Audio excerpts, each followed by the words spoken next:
Before we dive into one of the most explosive stories of the year, smash that subscribe button and ring the bell so you don't miss out. Okay, let's get into it. Picture this, September 10th, 2025.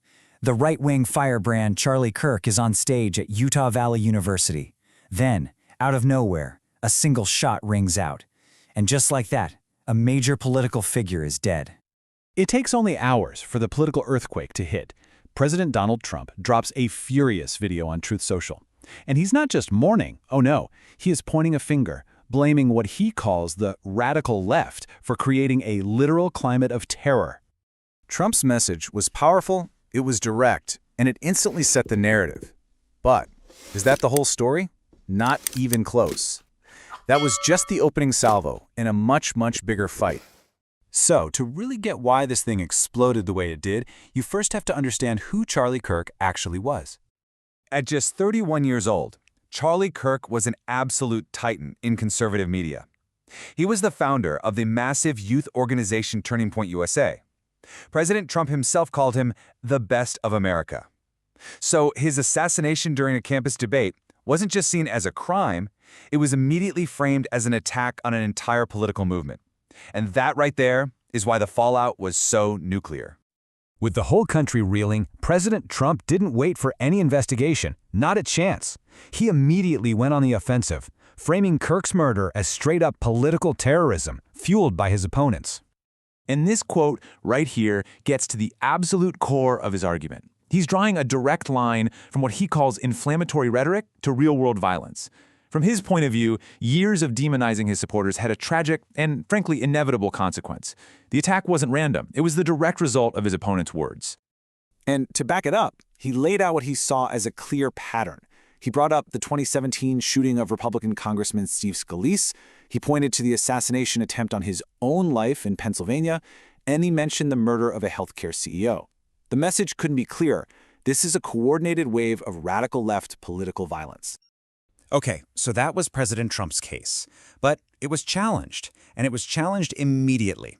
Critics and journalists started pointing to details that, well, complicate things. A lot. Take that assassination attempt against Trump he just listed.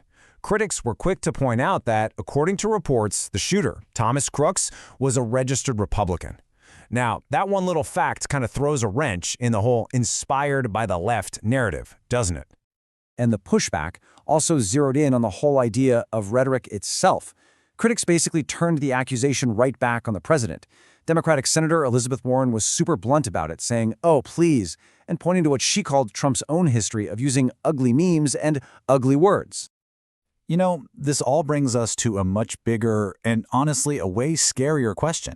Is this a one-sided problem?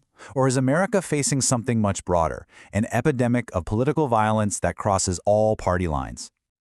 I mean, just look at this timeline. It's chilling.